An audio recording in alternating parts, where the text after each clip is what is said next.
Hello everybody, I hope you all are doing great. I welcome you all to my channel Law Classes by Shivani. So student, I am covering UP Revenue Code 2006 in the format of mains. देखिए mains के syllabus का part बन चुका है, तो जब आपका UP का नोटिफिकेशन आएगा उस टाइम आपको ये वीडियोस काफ़ी हेल्पफुल रहेंगी, तो फ्यूचर के लिए सेव कर लीजिए और मेरे चैनल को सब्सक्राइब कर लीजिए and do not forget to hit the like button. So without further ado, let's get started with the today's question. UP Act number 7 of 2019, it substituted section 94 and 95 of the code. एक major amendment आया, private lease by the भूमिधर, ये वाला concept introduce किया गया. साथ ही साथ ये भी हुआ कि holding can be let out by the भूमिधर for setting up the solar energy power plant. अब हम देखते हैं सेक्शन 94 क्लॉज 2 क्या कहता है. It provides that a private lease by the bhumidhar means a contract based on an agreement with mutually agreed terms and conditions between the lessor who may be Bhumidhar and the lessee who wishes to undertake the agriculture activities or set up a solar energy power plant. So by the way of this contract, the lessor grants permission to the lessee to use the land or the holding or any part thereof for the agriculture purpose or for the establishment of the solar energy power plant against a consideration in cash or kind or share of produce payable to the lessor as per the lease agreement.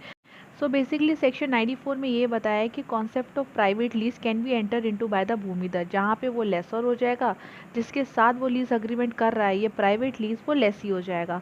अब contract की जो terms and conditions होंगे वो आपस में mutually agreed होंगी, ठीक है. उसी से पूरा कॉन्ट्रैक्ट गवर्न होगा, ना कि इस कोड के प्रोविजन से. अब यहाँ पे जो प्राइवेट लीज एंटर करी जा रही है, he is letting out is holding, तो यहाँ पे क्या क्या पर्पस हो सकते हैं. एग्रीकल्चर एक्टिविटीज़ के लिए भी दे सकता है या फिर for setting up the solar energy power plant, ठीक है. तो ध्यान में रखना सेक्शन 94 क्लॉज 2 बहुत ही इंपॉर्टेंट कॉन्सेप्ट है ये प्राइवेट लीज का. अब हम देखेंगे सेक्शन 94 क्लॉज 1 में ये बताया गया है कि भूमिधर में लीज आउट इज होल्डिंग और any part thereof to any person, to any firm, to any company, to any partnership firm और to any LLP trust society, किसी को भी वो जो है लीज पे दे सकता है. किस पर्पस के लिए? एग्रीकल्चर पर्पस के लिए या फिर for setting up of solar energy power plant. Now moving on to section 94 clause 3. तो सेक्शन 94 क्लॉज 3 में आपका मैक्सिमम पीरियड बताया प्राइवेट लीज का. इट इज़ 15 ईयर्स, मतलब 15 साल से ज़्यादा नहीं दिया जाएगा प्राइवेट लीज पे. उसके बाद है आपका कि अगर solar energy power plant establish करने के लिए प्राइवेट लीज की गई है तो उस केस में 30 साल है, up to 30 years. So after the expiry of the first lease period the duration of the lease period may be further extended by the mutual consent of the lessor and lessee. mutual consent से ये जो lease period है उसे extend भी किया जा सकता है. Now moving on to section 95 which talk about the mode of lease.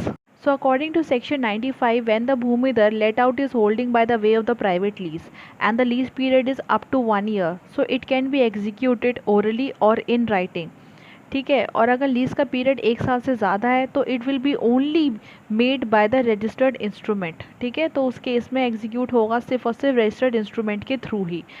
So everyone, that's it with this video. I just hope आपको पसंद आया हो. अगर मेरे चैनल पे आप नए हैं तो ज़रूर सब्सक्राइब कर लीजिए, बिकॉज बहुत से interesting videos UP revenue code plus other acts इसी तरीके से आते रहेंगे मेरे चैनल पे.